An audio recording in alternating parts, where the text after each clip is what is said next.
Hello and welcome.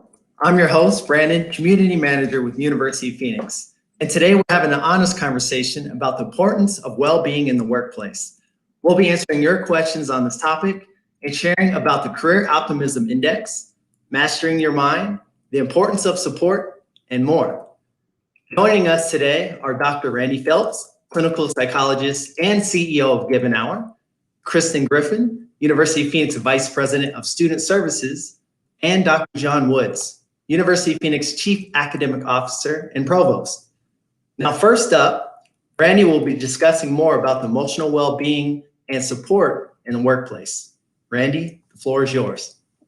Thanks, Brandon. I appreciate it. As Brandon said, I'm the CEO of Given Hour, and Given Hour is a national nonprofit organization that we were founded 16 years ago.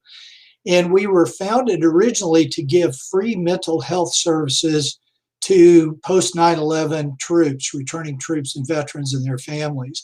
And we continue to do that and have done so to the tune of about 340,000 hours of free mental health care to veterans and service members and their families and others. 5 or 6 years ago, we started broadening our focus to deal with mental health of the population. We realized that that people do not treat their mental wellness or mental health the same way they treat their physical health.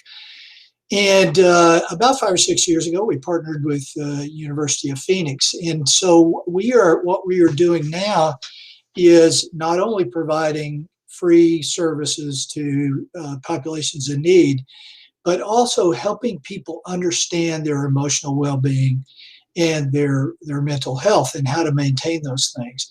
How does that relate to the workplace? Well, let me give you a couple examples. So for all of us, the workplace is sort of like it is for kids or students. That is where most of us spend our time. As adults in the workplace, as kids, in the schoolhouse. And so if you are having emotional issues, they're going to show up in the workplace or with kiddos in the schools. And so it's very important for individuals to pay attention to their emotional well-being on the job and for employers to do that as well.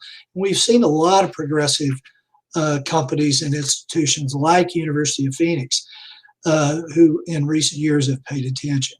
Now let me zoom that down to what's going on around us and has been for the last year. Did you realize that prior to COVID a year ago, that 1 out of 5 Americans was suffering from a diagnosable mental disorder? That's 20% of the population.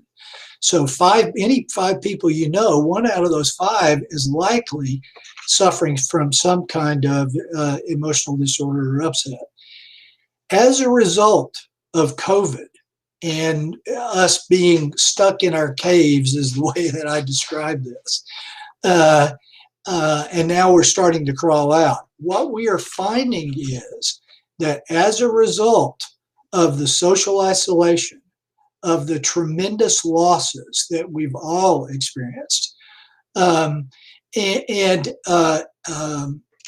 a result of the chronic uncertainty, what the CDC is now reporting is that 40% of Americans are dealing with anxiety or depression or substance misuse. That is double what it was 1 year ago. And so that is doubly likely to show up in the work environment as well. People bringing their emotional states into the workplace. We have a number of programs that I can talk about as we go. I don't want to take too much time here, and we can do this in the Q&A. But we at Given Hour are very concerned about helping people understand their emotional well-being, what they can do in terms of self-care and care of others and also activating workplaces as support systems where we're all looking out for each other and taking care of each other. So that's an opening statement, Brandon. Back to you. All right, perfect. Thank you, Randy. I mean, you said 40%. That's a high number. Like you said, it doubled during this pandemic. So we just have to make sure we're taking care of our mental state for sure. Yeah. Well, thank you, Randy. Now, Kristen is going to discuss more about resiliency, ownership, and how mastering your mind plays a role in overall wellness. Kristen. Thank you. So according to the Career Optimism Index that you're going to hear about a little bit more from John from the university's Career Institute, 56% of working parents say that the pandemic has negatively impacted their work-life balance. 37% have looked for mental health resources to help manage work-related stress. So just as Randy was sharing, managing health and wellness is definitely of prime importance. The Career Optimism Index also found that managing health and wellness ranked amongst one of the most important skills as high as skills development when we're looking at career advancement. Yet at the same time, there's 78% of Americans that are hopeful about their future in their careers. And of those, 82% say they are resilient when facing challenges in their careers. So resiliency in the workplace warrants more exploration. It's definitely a muscle that you can begin to build, and practice helps build that. So the U.S. Department of Health and Human Services defines resilience as the ability to withstand, adapt to, and recover from adversity and stress. And it's adapting, but also thriving and being stronger after that stressor that really makes resilience a factor. What it's not is that if I'm resilient, that doesn't mean I'm not going to experience difficulty and I'm not going to experience distress. I'm able to handle it when it comes my way. And so you can build resiliency, and we hear a lot about connection, wellness, having meaning, healthy thinking as being 4 primary ways that you can build resiliency. So when you think of building connections, that is prioritizing your relationships. When we think of wellness, that is both your physical and your mental wellness, as well as your emotional wellness that Randy shared, shows up everywhere in your life, including the workplace. Wellness also includes the rituals and routines that you keep and are committed to, because you know if you keep those routines and those rituals, they help you be at your best. That ritual might be morning time that you spend with yourself. That ritual might be family time that you have at dinner. Finding meaning is a third way for us to build resilience. Finding purpose by helping others, being proactive, moving toward your goals, setting goals, and looking for opportunities for self-discovery. And then the last one is healthy thinking, which is one of my favorite because it's the one that we can really practice and that we ultimately can really try and hone in mastering our mind. And that's becoming aware of our thoughts and what we make things mean. So we tend to turn to thinking about things that happen in life as circumstances, and we want to change those circumstances. If my boss would just do X differently, then I'd be fine. Or if my peer would just see things my way or kind of get on my side, things would go a lot better. And so those circumstances that happen that cause us stress, they lead to thoughts, and those thoughts lead to feelings. And often those thoughts are disempowering, and those feelings we often indulge in. So I have a thought that my boss is making my life harder, or my peer is making my life harder. And so that makes me feel disempowered, or that makes me feel disgruntled or frustrated.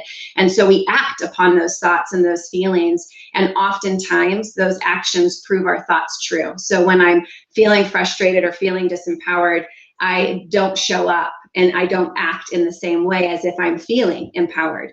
And so this gives us a really good opportunity to start thinking about, okay, the circumstance is what it is, but how could I think about it differently? How could I look at this as potentially an opportunity for me to practice communication with my boss or my peer differently?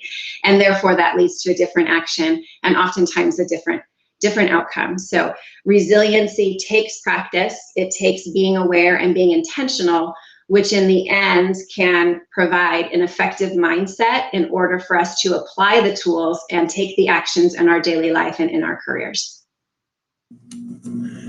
I think you hit the nail on the head. I mean, barriers are going to arise, and it's how we address those barriers when they come up that matters the most, right? Well, thank you, Kristen. Up next, we have John, who will discuss the Career Optimism Index and the emotional and structural barriers commonly faced. John? Thanks so much, Brandon, and Randy and Kristen, good to connect with you as well today. And I've been able to sit and watch the chat as you've opened talking, and we've got some of our students on, we've got some of our alumni on, and people from all over the country as well as the world joining us today. So thanks everybody for joining. Kristen, you commented on a couple things about the Career Optimism Index as relates to some of the emotional issues. I'm going to just rewind a little bit and talk about the Career Optimism Index itself, and maybe we can provide a resource in the form of a link to where the results of that study are located. We can maybe do that in the chat. The Career Optimism Index, the University of Phoenix did it in part because we were almost a year into the pandemic, and while we'd served working adult students for decades, it gave us an opportunity to learn even more about what working adults were thinking and feeling at a really tough time during the pandemic. And it's given us an opportunity to partner with organizations, and Randy mentioned the partnership that we've had for many years with his organization, Given Hour. So we did the Career Optimism Index, the study, and we think it might be the largest of its kind, trying to assess what working adults are thinking and feeling these days. And as you said, Kristen, many of them are reporting that the pandemic knocked them off track in terms of their career trajectory or career goals. About a third felt that way. Many felt that there were both, as Brandon just mentioned, structural and emotional barriers that are preventing them from getting ahead in their careers. And as you said, Kristen, in spite of all that, a huge majority of our respondents, 78%, remain optimistic or hopeful about the future. And so I'm trying to sort that out and figure out why that is the case. You know, I guess partly it's sort of that American ideal. Grittiness, determination, optimism are inherent in our approach to how we live our lives and conduct ourselves in our careers. And I say careers intentionally because the Career Optimism Index survey participants reported that they wanted in huge numbers not just a job but a career, and looking for help for ways to advance in their career. So a couple of things I'd just like to point out, and then we can take it back to you, Brandon, for questions. We've talked about some of the emotional barriers that were identified in the Career Optimism Index, things like feeling a sense of helplessness or feeling not as productive in the workplace because of the stress that people are under. The structural barriers that were identified in the Career Optimism Index are very real as well. Things like feeling like they don't have access to opportunities for networking. Simply, even at times, just talking to somebody who has a job that they themselves aspire to have in the future is a form of networking. Another big structural barrier that was identified was an awareness or lack of awareness of upskilling opportunities. And these don't have to be degrees. Today, an upskilling opportunity can be a very short course, a training course. It can be a collection of short courses in the form of a certificate. It need not be the pursuit of a degree, which can at times take many years. And so an awareness of what those opportunities was something that people seem to indicate wanting to increase, and then access to those opportunities. So hopefully a supportive organization that they are in currently, and a supportive supervisor who would help them with these things, such as networking and being more aware of upskilling opportunities, and then even supporting them to pursue those opportunities. Many employers provide tuition assistance or support of different kinds. And so I would highly encourage people to check out the Career Optimism Index. I think it validates some of the things that Randy mentioned, and certainly provides a lot of clarity about what people are thinking and feeling in terms of their career trajectory today. And there's, again, this underlying hope and optimism in spite of everything we've been through. And I've seen some of the comments come through. You know, people are definitely feeling stressed, feeling like the pandemic impacted them. I've seen some of that in the comments too. There's a lot of interesting, I think, data, and we've made sense of the data. We've housed the Career Optimism Index inside our Career Institute.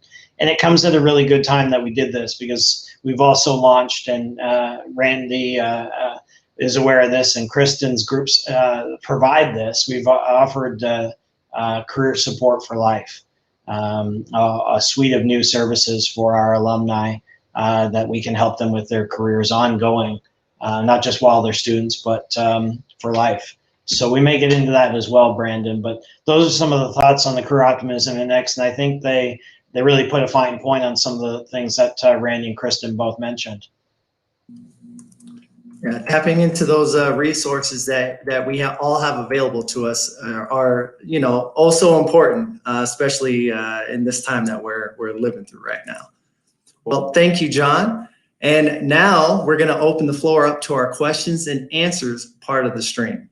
So for our first question, it says, good afternoon. What should be involved in creating a space that employees can recharge and take care of themselves?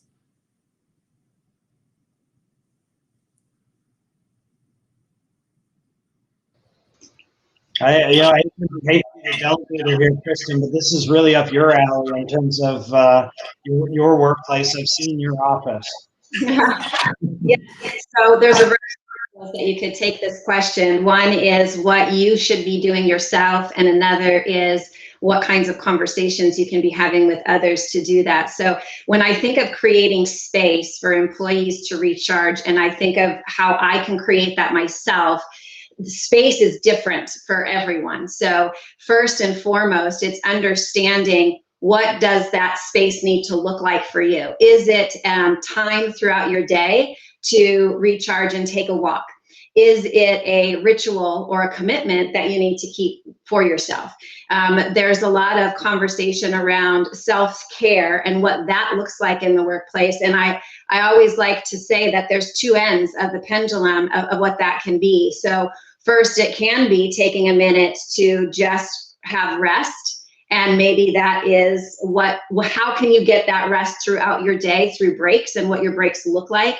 But it also can be the other end of this pendulum in terms of what kinds of discipline is necessary and needed in order for you to keep those commitments to ourselves. So a lot of times we don't say no, and we can say yes and still be at our best if we think about what kind of space that looks like for me. Is it an extra break?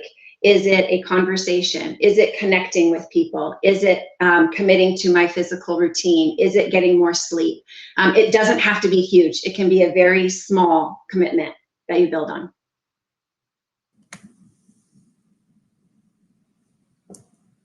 I think you're on mute, Randy. Thank you. The mute button, it's an important button, right?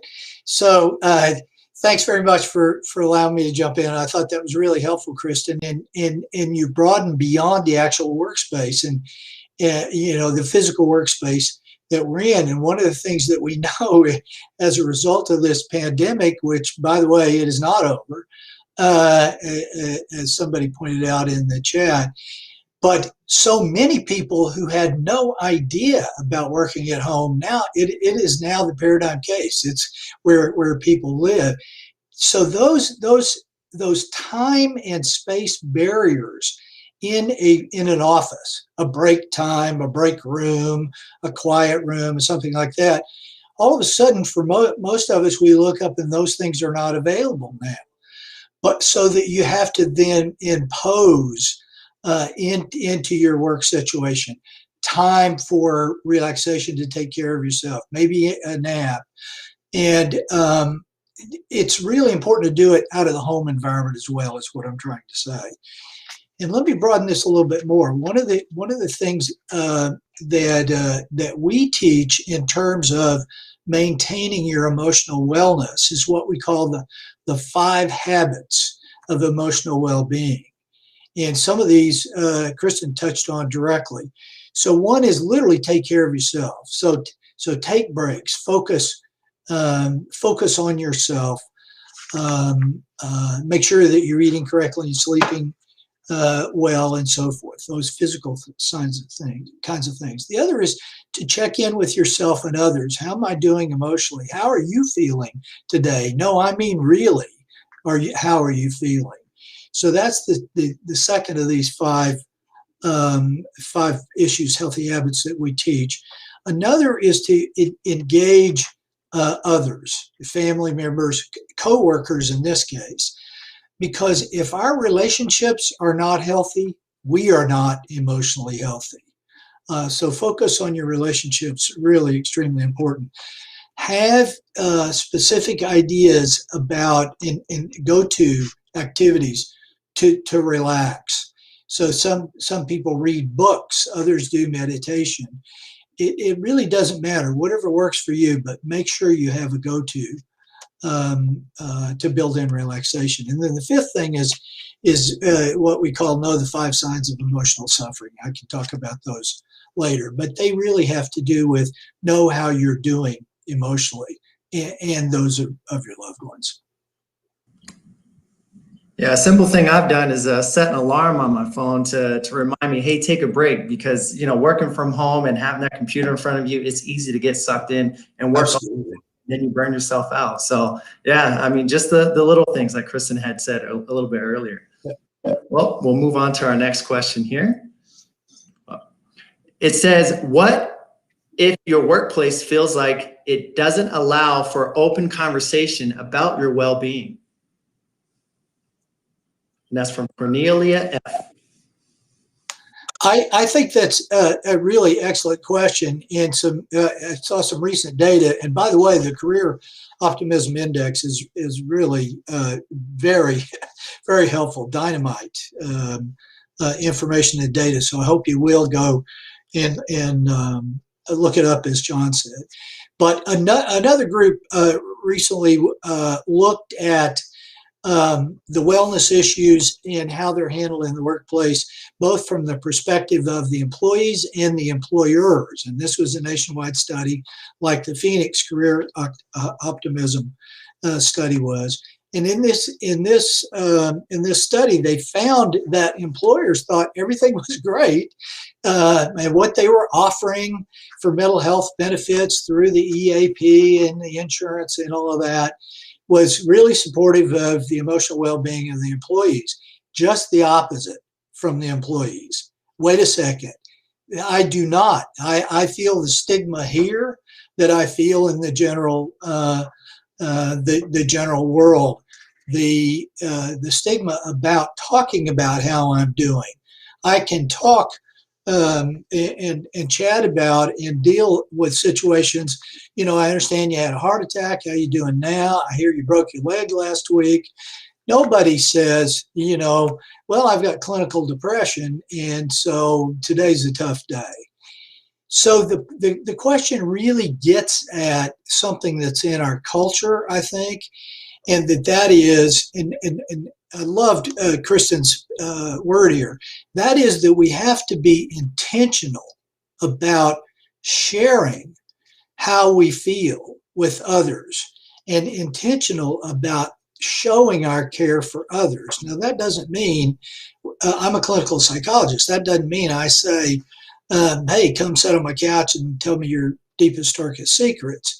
But it means, hey, you don't seem like yourself and you haven't for 3 weeks. Is there anything I can do? I'm just concerned about that. And so each of us needs to take responsibility for opening that up a little bit more. And clearly employers need to do a better job of creating that culture for their employees. Yeah, Randy, if I could just piggyback on that, normalizing these conversations in the workplace and in our communities it really is important. It comes through in the survey that we did, the Optimism Index, that there are some generational differences as relates to that. And so millennials are more comfortable than other generations in talking about how they're feeling and sharing that, including with an employer.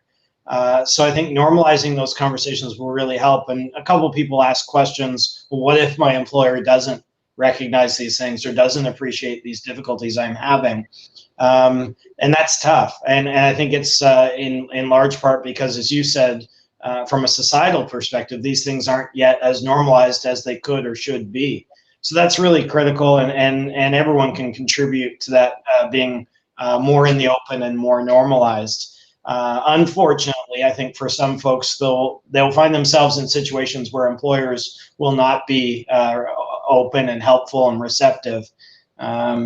I think one of the things that came through from the research is that recommendation we make is that people need to be kind of always on in terms of networking and always on in terms of scanning for opportunities to find either better opportunities or opportunities that are more healthy for you as an individual. And that's not easy, obviously, in a pandemic. But as opposed to, I'm okay and I'm going to keep an eye out from time to time for my next move. It's kind of an always-on approach that we're recommending. And can I jump in again on that? And thank you, John. I noticed somebody said this in the chat, and that is, when it comes to corporations, the bottom line is the bottom line. And so, and somebody else was talking about, if I talk about what's going on inside me and my feelings on the workplace, I'm going to lose my job. Those are realistic, and I don't want to be a Pollyanna. Those are realistic issues. And so, but you're not on your job all the time. So you need to find a friend or a helper or a family member or professional even if you have issues that you're struggling with. So it can't all be provided on the job. But I will tell you, I've been a psychologist for 40 years and talked and have worked at the top of the mental health system in this country. And we are seeing more and more employers that actually know the data. And the data shows that taking care of the well-being, emotional well-being of your employees, or at least providing those opportunities, saves you money, bottom line, just like we have learned over the last 40 years that having gym memberships and physical health kinds of activities supported by the employer saves the employer money. So the bottom line is it really does accrue nicely to the bottom line, but not enough people understand that yet in the corporate world. And that's just a reality. So we got a lot of work to do. Well, I like that you hit on, if you don't necessarily have the support at work, you have the support from friends, family members. You can even, go out and find someone professionally to help your situation as well. We'll move on to our next question here. This is from Christina J. She says, beyond counseling, what resources do you suggest providing to employees that are trapped in their office and feel stuck? Well, I will jump in that right away. We have a course that we have built over time for, in this case, it would be for employers and corporate kinds of clients, and that it's called Emotional Life Skills at Work, but we have a broader one for the general public. But the bottom line to that course is there are three basic things that you need to do for yourself. One is to be aware, it's what we call mental health literacy. Be aware of what's going on inside of you in terms of your emotional wellness. And that's where the 5 signs of emotional suffering come in. It's not diagnosis of mental health issues, but it's learning about yourself. The second is to employ things like Kristen has talked about in the healthy habits to actually improve your mental well-being. And then the third, which is probably as powerful as anything, including in many cases counseling, is to create and use a support system. And so, and it doesn't need to be on the job, but believe you me, if you feel trapped in your job, there are probably other people in that environment that feel trapped as well. And you can go out to lunch together, or, you know, Friday happy hours, or talk to each other outside of the work. But social support, we've known this for about 50 years now, and it's even much more obvious.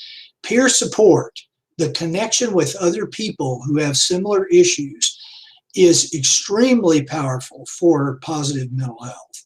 And so I would encourage this person to reach out to others to share the support there.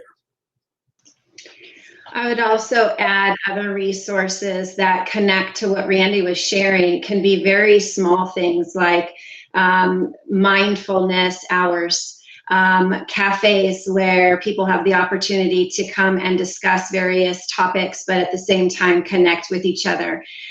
Team activities where you've got perhaps a physical wellness opportunity, and team gets together. I've heard that there are quite a few teams at University of Phoenix, but also in other organizations where they're using the commute time with everybody working at home, where those who choose and want to, they get on and they're on a virtual kind of little exercise program for 20 minutes to take care of their wellness, as well as, a variety of longer term but short snippet challenges that can engage everyone within the company, where you've got perhaps a competition that has to do with this month we're looking at drinking more water, and people have the opportunity to engage in social media within the company to be able to share their successes or getting out and exercising or what they're doing for their mental health, so that you're bringing in a variety of the dynamics that support wellness. At the same time, people can actually engage and take action in some of those. And to add to what Kristen's saying, she's talking about actively as opposed to sort of passively, just, oh my gosh, I got to deal with this. Somebody said in the chat, even with support system, if all you're talking about is how horrible it is, well, you think it's that horrible. Let me tell you how horrible it is for me. That really is not going, that's a sort of a passivity. That is really not going to help much in the situation. It is important to share what's going on, but sharing the positive and what works for each other is really what I'm talking about in terms of the social support part of this. Well, and Randy, actually, I'm hopeful or optimistic. I know we said that word a lot today, that organizations are evolving. I can remember being part of several different organizations across my career to date, and they all have a bit of a different approach. And where I am now, as well as where I know I have colleagues and friends who work, these things are taken more seriously now, and people are more intentional than they ever have been before. And I'm not, use your word from earlier, a Pollyanna, to believe that it is every organization that is taking a great approach to mental wellness. But I do see an evolution taking place. I see more and more organizations paying attention to it, providing opportunities for nurturing positive wellness and mental wellness, and I'm optimistic we'll continue to see that evolution, because to your point, there are bottom line impacts to mental health and wellness, just like there are to physical health and wellness, and that research is pretty well placed today and well recognized for its validity. And so I know we have a bit of an obligation, I think, to surface these issues and talk about them. And I'm hopeful that we all do that as participants in this call in the different circles that we find ourselves. Yeah, I think the pandemic has certainly brought about the importance of mental health and has brought it to the forefront more so than any other time that we've seen recently. We'll move on to our next question here. It's from Pierre A.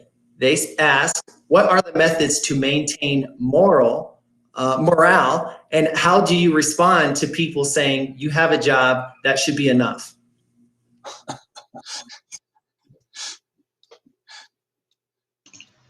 Well, I'm going to go off my first instinct here.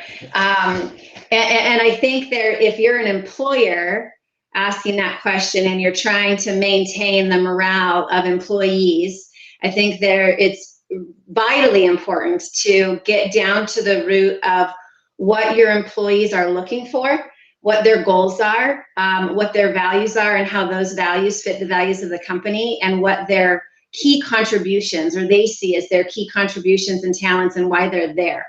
And if you're the employee trying to maintain your own morale, the same kind of conversation with yourself in terms of what's my value and what am I offering here? What's my main contribution? Where do I want to go in the company? And having that conversation with your employer. So how you respond to, you have a job and that should be enough. There's a variety of ways you could respond to that. But I think it sparks the open dialogue of, let's talk about that, and what do you mean by that?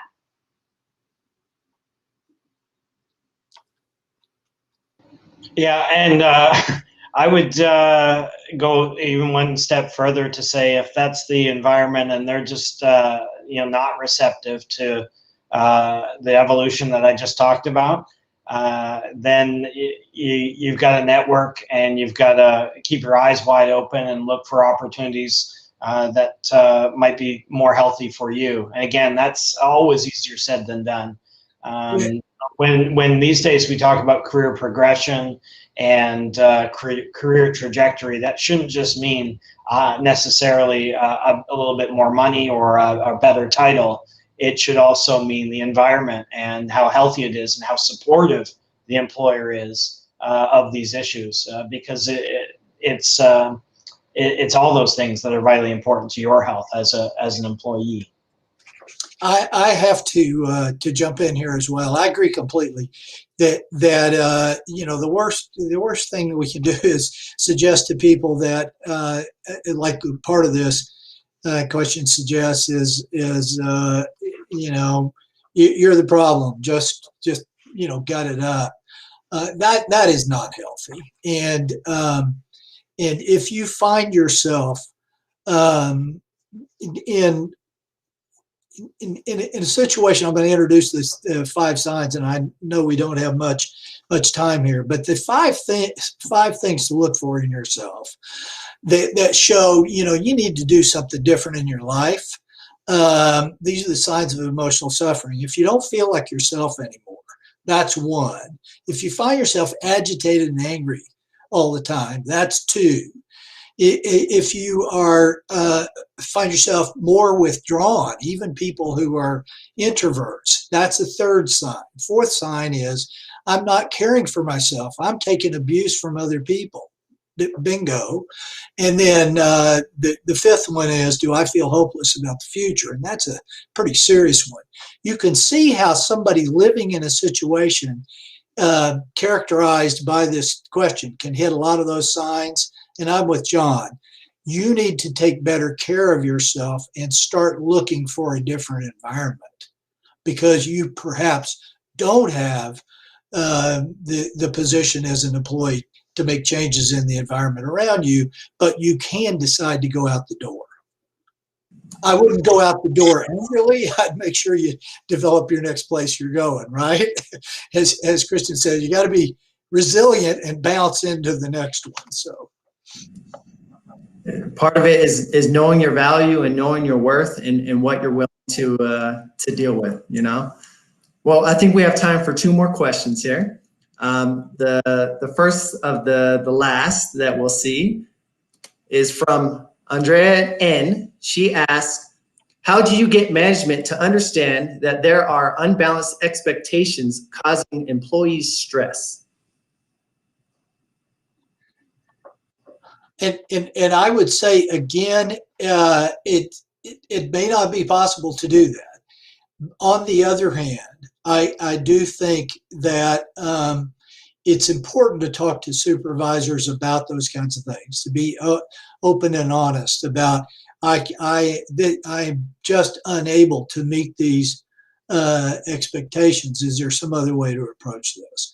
But if repeatedly you hit a brick wall, that really is going to begin to impact your emotional wellness. And so looking at other options, planning other options in a planful way so that you're taking care of yourself may be necessary. I'd add to this one that the relationship you have with management. I think sometimes we err on the side of, I'm going to be extra cautious and I'm not going to say anything because I'm fearful. And we've all talked about the swing that corporate America is starting to make, but isn't quite there yet in terms of balance and bringing in well-being into the workplace. If we're truly going to help change that, we have to have the courage as individuals to be willing to have the conversation. So there is part of reality that when you're working in business, there is the bottom line, as people have said in the chat. There are goals, there are targets, there are things that the business is trying to achieve. We can fight against that and think that shouldn't be the way it is, or we can accept that that's part of business and that's part of what we're going to be faced up against. So knowing that reality, what is it that I need as an employee in order to help the business deliver those outcomes at my best? And that's the conversation I have with management in terms of, I know these are our goals. I know these are our targets. Here's what I'm doing to help achieve those. And here's where I feel that I'm reaching a hurdle and I have an obstacle. And in order for me to really deliver the results, this is what could help me do that, and let the conversation go from there.